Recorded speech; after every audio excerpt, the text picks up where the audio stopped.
Welcome to the Abundant Vision Fundraising Podcast. Whether you are a seasoned professional or a first-time fundraiser, we have the advice you need to take your next step toward major gift mastery. I'm your host, Tom Dauber, President of Abundant Vision Philanthropic Consulting. So last week we started a conversation about something every nonprofit leader wrestles with eventually. How do we grow our team? How do we make the case? Well, today we're going to explore this a little bit further. I'm going to walk you through the opportunity cost of underinvestments, the benefits of team specialization, and the simple math that can help you make a rock-solid case to your board or CEO. I'll also share some real-life stories, including about a foosball table that cost a whole lot more than we thought. Whether you're a CEO stretched too thin or a fundraiser trying to grow your team, this episode will give you language, logic, and tools to make a compelling case for investing in what matters most, your fundraising capacity. And here's another thing to think about too. Some of us, like me, have a really great skill set for major gifts and major gift management and strategic thinking around major gifts, right? Campaigns, that sort of stuff. Other people are just kick butt grant writers, but you wouldn't want them being your campaign director, right? Some people are incredibly gifted at making donors feel special. They surprise them, they delight them, they report on impact in ways that just really hit home runs with donors, right? Those are your stewardship people. You've got other folks that are amazing at planned gifts, and even other people who are great at events. Okay. Event people, I mean, I'm not great at events. I could do an event for you, but it's going to take me a lot of work and it's not going to be as good as someone who's truly gifted at that. What am I saying? The more you lean into small, understaffed teams in fundraising, the more your people are going to have to be generalists, which is going to limit the time that they're really working effectively in their area of greatest skill. And this is why it's important to invest money. Might be into some consultants, maybe some event people, maybe some grant writers, maybe some major gift strategists, different things like that. Or, I do fractional campaign directing for organizations. You want to do that. You want to bring those people on instead of making your one person do everything. Because if you ask them to do that, they're going to do everything poorly. They're not going to have the time to do all the things that you need them to do. Because if you have adequate staffing, you can segment responsibilities, major gifts, grants, data stewardship, plan giving, events, other things too, right? Data, like gift entry, data entry. And this is going to improve your donor experience. This is going to improve your staff effectiveness and reduce burnout. So your events will be far better if you have someone who's truly gifted at running an event doing it.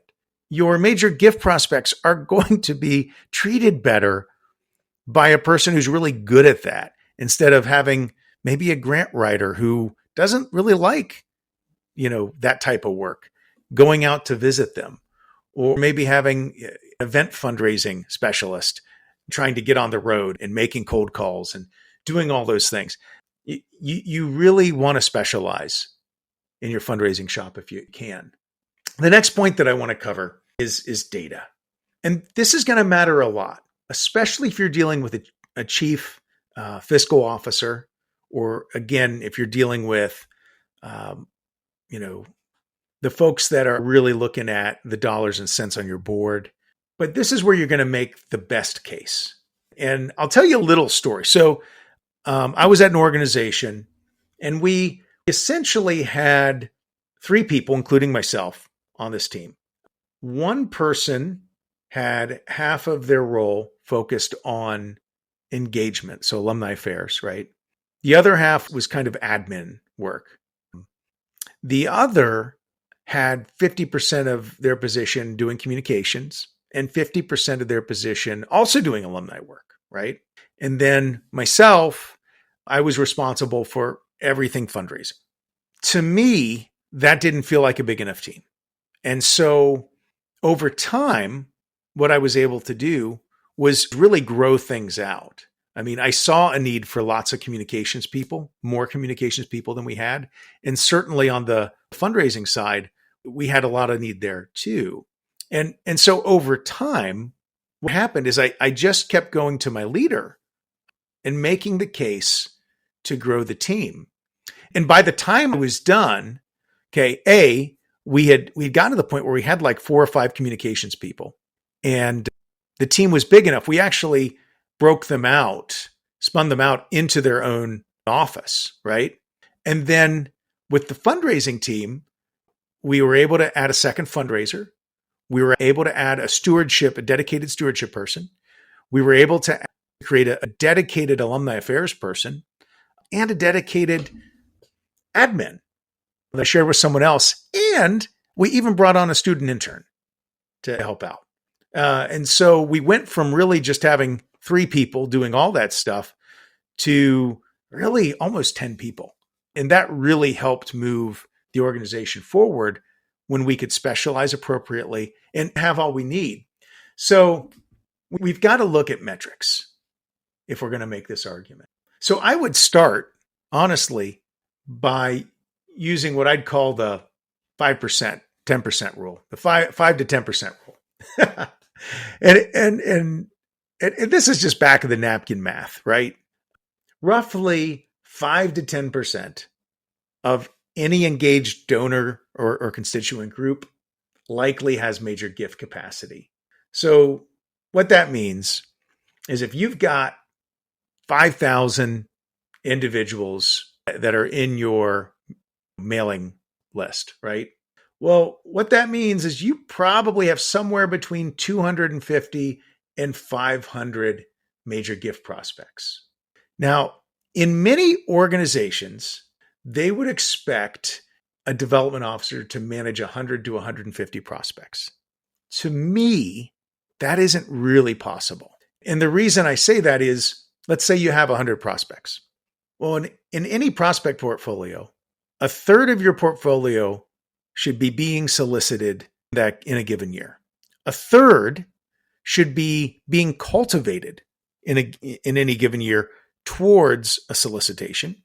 And then a third should be in kind of stewardship mode. They've made a 5-year pledge and, you're catching up with them maybe once a year, a couple times a year, in addition to inviting to events and things and thank you cards. Anyway, what I'm saying is if a third of your portfolio is going to need solicited in a given year, well, that means you're expecting your development officer to make 30 major gift asks in a given year.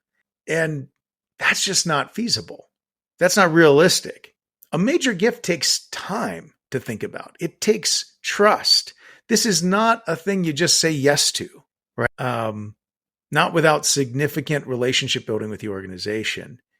If that's the type of transaction that's happening with the donor, I'd argue that's not a major gift. Again, that's an annual gift. I would argue that a major gift officer, probably the right number is closer to 80. So if you're at 150, you're almost at double capacity. Large flagship institutions, they expect their development officers solicit 14 major gifts per year and close 7, right? So 150 to 100 to 150 prospects doesn't make sense. So that means for every 150 prospects you have, you probably, real prospects, you probably want 2 fundraisers if you got it.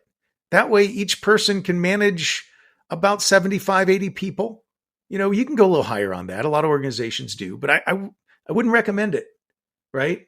So if you've got your 5,000 engaged individuals and let's just say, you've got your 500 major gift prospects. And I probably lean more towards the 5% number rather than the 10% there.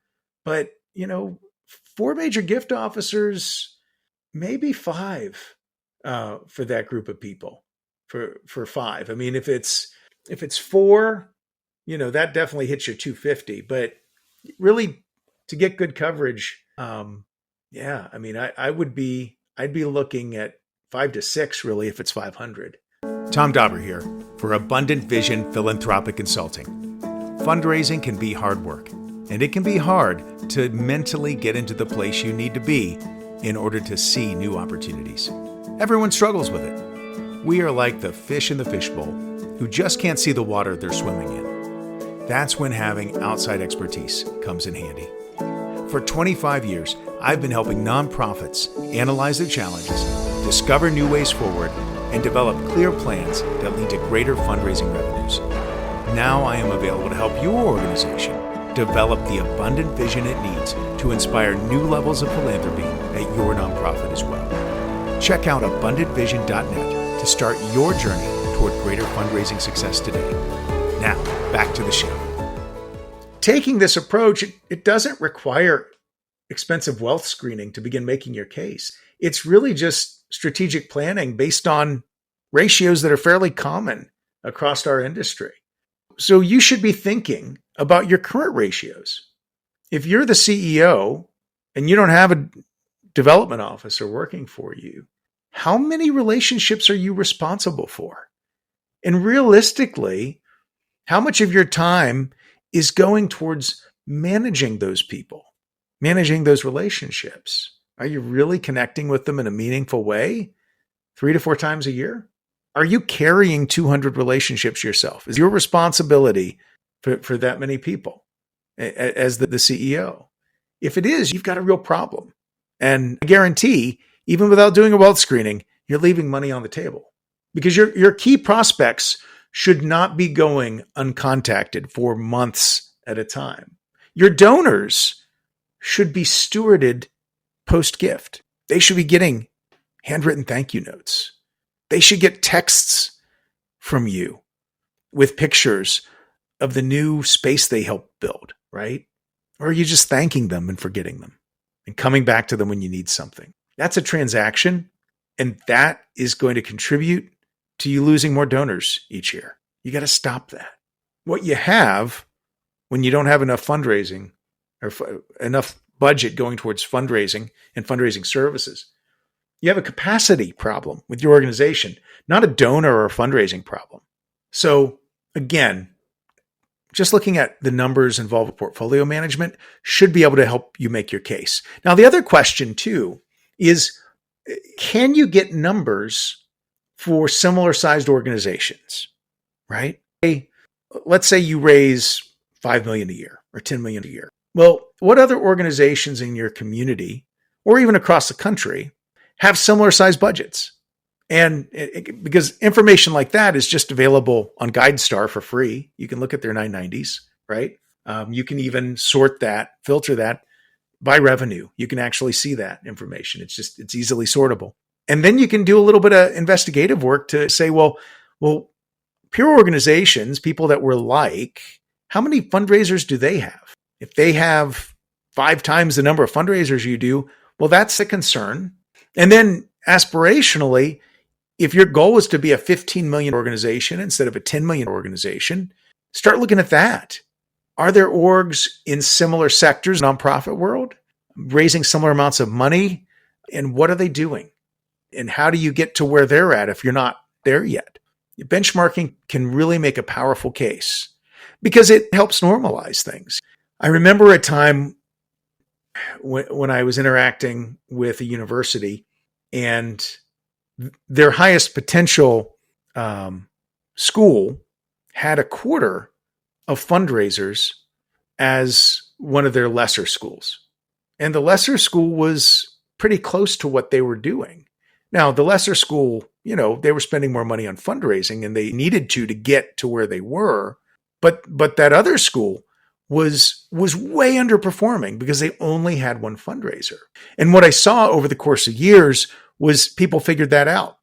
And as they added fundraisers to that team, the fundraising there went up exponentially because they were giving their donors the attention they deserve.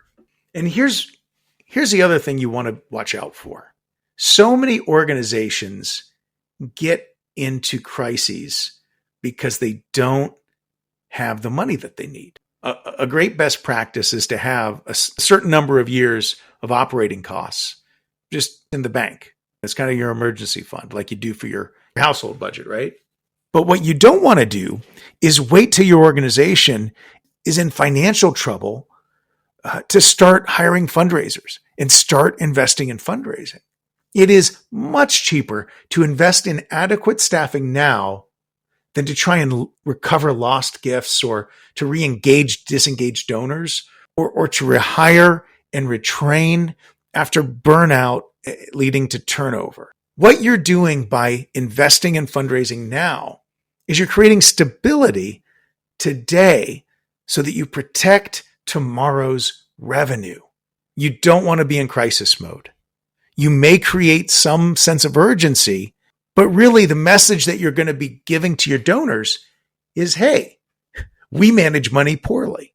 Nobody wants to give to an organization that manages money poorly.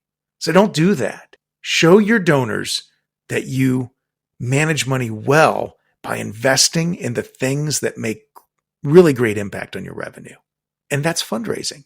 That's fundraising and the ancillary roles that surround fundraising. So if you're sitting with your board, if you're sitting with your CEO, and you really wanted to make the case, I'd say something like this. So maybe you need the language. Maybe a little scripting would help. Our current fundraising team is doing admirable work, but we're under-resourced relative to our opportunity. Strategic investment in additional staff, particularly in major gifts, would unlock significant revenue potential. Let's not wait until we're playing catch up to act. And you can just steal that phraseology, use it. And I tell you, and this will be my last thought on this. Many times we talked about grant writers, we talked about stewardship people, we talked about fundraisers. If your fundraisers aren't able to focus on fundraising because they're doing data entry, because they're writing out receipts, because they're doing lots of administrative work, you're leaving money on the table again. You want to do everything you possibly can to free up your fundraisers to be on the road and to be in front of donors, asking for money and closing gifts. For many of them, they need administrative support. They need someone that they can a voice message to with their contact report and enter it for them. Because if they're spending 5-6 hours a week doing data entry, that's a meeting or 2 meetings, maybe 3 meetings a week that could be with donors, that could be bringing in tens of thousands of dollars. Don't trade a $10,000 an hour opportunity for data entry. That's what you're doing when you put all of this extra administrative burden on donors. I remember a time a leader asked me to buy a foosball table for students, and sure, I did it. And I like foosball, so it was kind of fun, but was that really the best use of my time? Was that really the best thing I could have been doing? Did having me spend 4 hours researching and ordering a foosball table, that's half a day's work, did that prevent me from meeting with a donor and maybe asking them for, yeah, it did. That's an expensive foosball table. Tell you what. So again, we want to be thinking about opportunity costs. We want to be making that case to our leaders so they really understand the value of our work. Now, if you've enjoyed this podcast, please be sure to subscribe and give us a 5-star rating on your podcast provider. I'm your host, Tom Dauber. Thank you for joining me as we journey together towards major gift mastery on the Abundant Vision Fundraising Podcast.